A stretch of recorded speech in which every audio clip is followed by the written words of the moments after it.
Hello, today I want to talk about how dreams have been affecting my spiritual journey. And I've been dreaming so much my whole life, and they have been very vivid.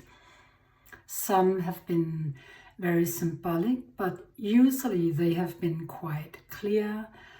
And if you perceive dreams as aspects of yourself, then it can be easy to translate them into what is going on in your life. But I would love to talk about a dream I had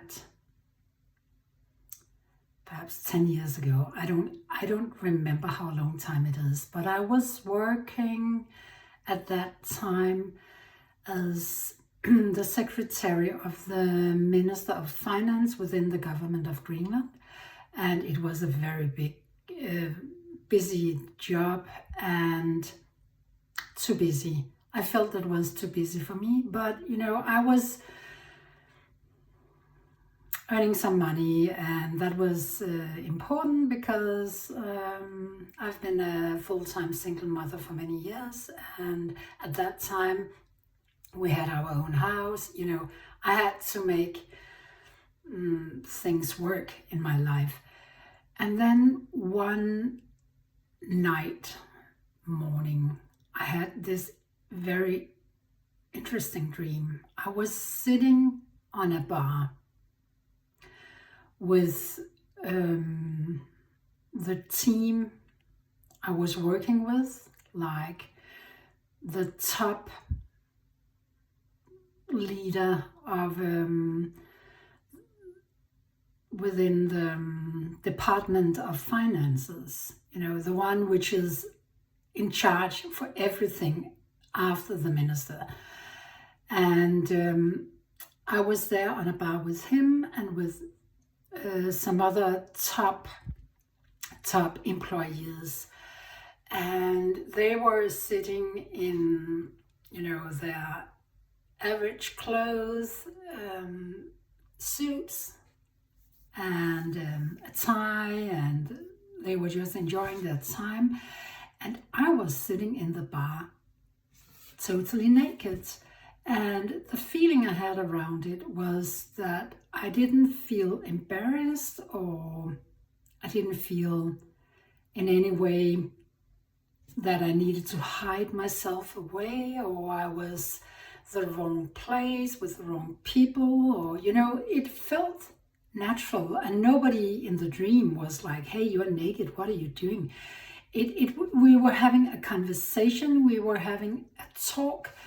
But when I woke up, and no, I need to add that there was nothing sexual about it at all. No, nothing in that direction. It was purely like conversation and just enjoying the moment. So when I woke up, I felt a little bit embarrassed about my dream, but I wanted to go deeper under the surface to actually understand what was this about.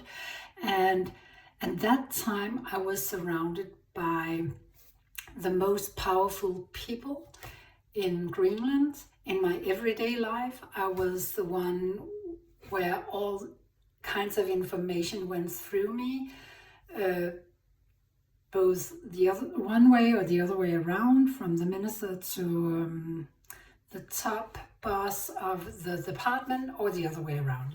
There was so much information going through me, and it felt natural for me. I wasn't like, I felt quite at the same level.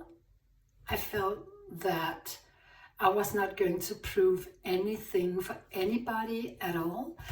And I thought to myself, okay, I can be myself in my life with my spiritual abilities. They are strong, they make me empowered, they make me truthful, they help me. And I was I was considering at that time whether or not I was going to work full-time with my spiritual abilities, and or at least go on that path. And then I had the dream, which was a huge confirmation for me that I was going to be proud of who I was, about my abilities, about which kind of impact and connection I was having in my world with people. And that was such a wonderful way of understanding myself, but also making choices on my own behalf of what to do next in my life.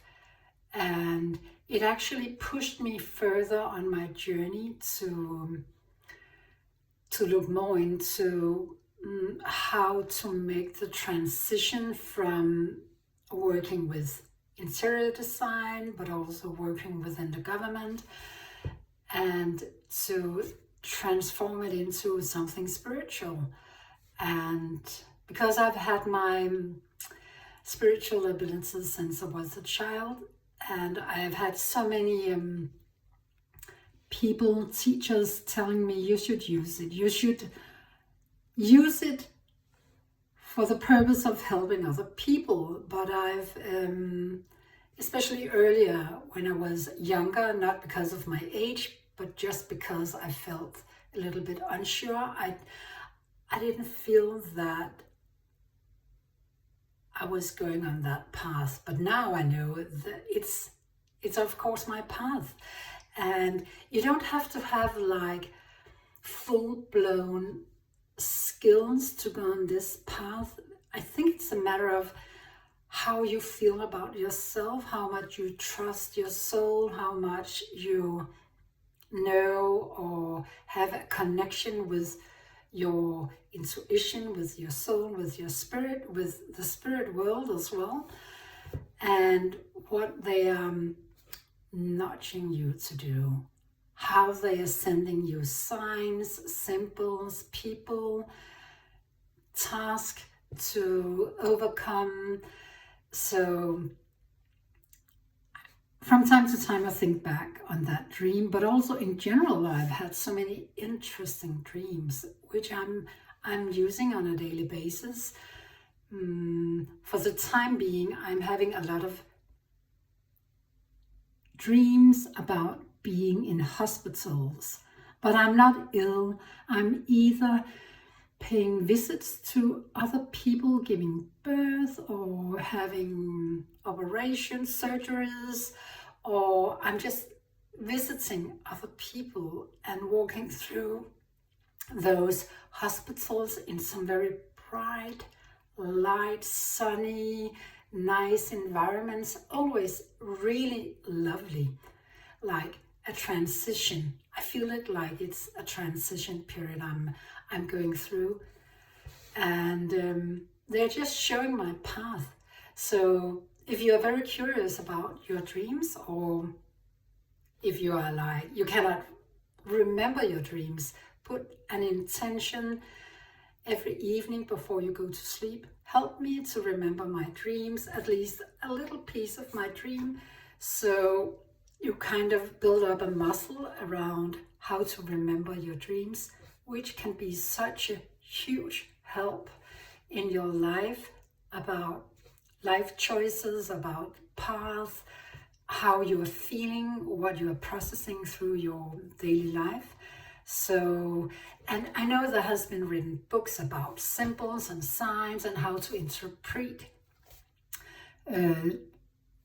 dreams. I would still say you are the biggest source to understand what your dream is about. You can of course ask other people, but listen to yourself. What feels as the right interpretation about your dream, and go with that. Or just say, hey, I need some extra help, please help me. And then there will sometimes be dropping information about your dream, and you will understand what the dream is about, and then you can use it. So yes, I love dreams. I love working with dreams. I love to talk about dreams. I love to understand not only my own dreams, but also other people's dreams. So it would be nice if you wanted to share dreams with me, because it's so interesting with dreams. It's like our conscious, unconscious place telling us what we're dealing with and how to deal with it. So yeah, a little bit about dreams, about how I went into this path of my spiritual journey. So enjoy. Okay, bye-bye.